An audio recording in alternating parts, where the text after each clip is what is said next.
집을 내놨는데 한 달이 지나도 전화 한 통화가 없다면 그건 단순히 운 때문이 아닙니다. 진짜 집이 안 팔리는 결정적인 차이 오늘 영상 하나로 모두 알려드리겠습니다. 팔기 전에 정해야 될 거 3가지. 첫 번째, 왜 파는지 먼저 정하셔야 됩니다. 많은 사람들이 팔까 말까 헤맵니다. 하지만 목적이 없으면 모든 결정이 애매해집니다. 단순히 전세 돌릴까 고민하다가 결국 행동을 못하는 거죠. 팔아서 뭐 할 건데? 그 이유가 명확하다면 금액 결정도 명확해집니다. 목적이 있으면 가격도 따라옵니다. 팔고 싶은 게 아니라 꼭 팔아야 되는 이유가 생기면 금액 책정이 빨라지는 거죠. 갈아탈 집이 생긴다면 오히려 몇 천만 원 손해를 감수하는 게 더 낫습니다. 목적 없는 사람은 1,000만 원 내리는 것도 못하다가 결국 못 팔게 되고 결국 갈아타기도 못하게 됩니다.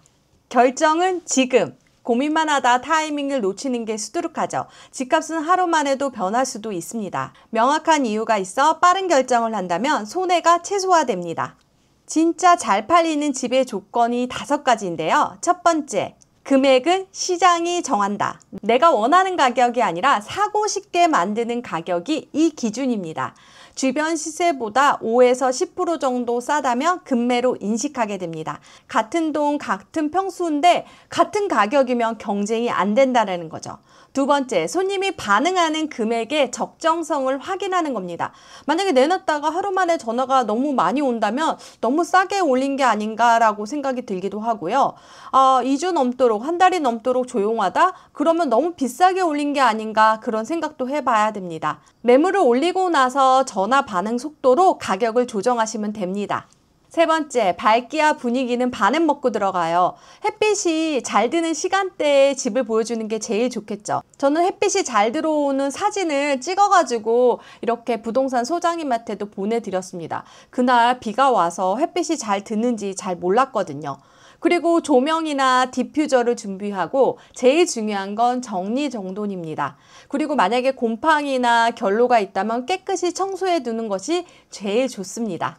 네 번째, 매물 노출은 최대치로 내놓는데요. 내가 거주하는 단지에는 다 내놓는 것이 좋습니다. 처음에 2군데다 내놓고 그 다음에 다 내놓는 거죠. 그런데 연락이 안 오거나 그러면 조금 넓혀서 하는데요. 이건 제 꿀팁인데요. 배정받는 초등학교 인근 단지에 다 내놓습니다. 그리고 반응이 빠른 중개사는 이렇게 표시를 해놓는 거죠. 그리고 그 중개사에게 좀 더 적극적으로 물어보고 적극적인 소통을 하는 것이 제일 좋습니다. 5번째, 매도 이후에는 미련을 갖지 마세요. 매도하고 나면 그렇게 알고 전화를 합니다. 집 보러 갈 수 있어요 라고 하는데 사실 거짓말인 경우도 있어요. 근데 진짜 있는 경우도 있겠죠. 하지만 전화가 많이 오거든요. 집 팔고 시세 보지 마세요. 이제 떠난 배는 그냥 보내주면 됩니다. 왜 팔았는지 내가 싸게 판 게 아닌지 이런 기억을 하면 피로감만 쌓이게 됩니다. 그럼 반대로 좋은 집을 싸게 사는 전략이 뭘까요?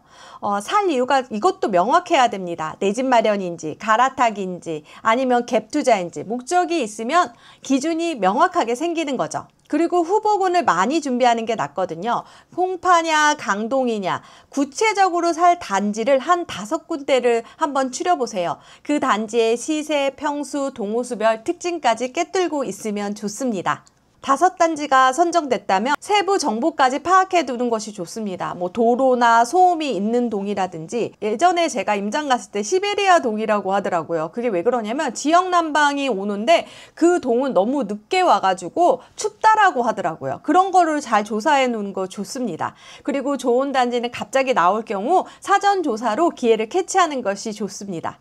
노약동 노약층은 당연히 알아둬야겠죠. 그리고 이게 제일 중요한 것 같아요. 분위기 파악이나 타이밍 체크요. 요즘 시장이 핫한가 협상이 어려울 수가 있습니다. 조용한 시작이라면 가격 협상할 수가 있죠. 감으로 하지 말고 매물 모니터링으로 분위기를 익히는 게 가장 좋습니다. 결국 부동산은 준비한 자의 게임입니다. 공부하지 않은 사람은 손해를 봐요.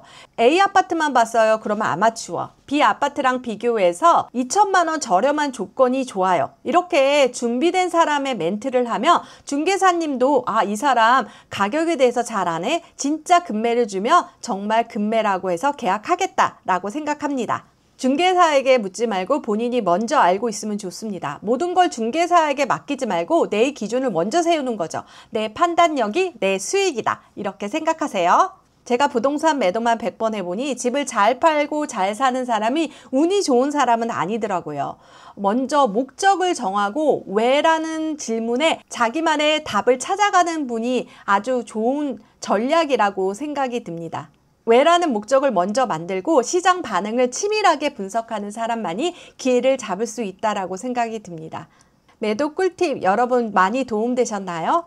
부동산 매도만 100번 하다 보니까 제가 겪었던 일들이 상당히 많습니다. 매도가 빨리 되는 경우도 있고 매도가 늦게 되는 경우도 있죠. 하지만 치밀하게 준비하고 시장 가격에 대해서 반응하다 보면 꼭 잘 매도할 수 있을 겁니다.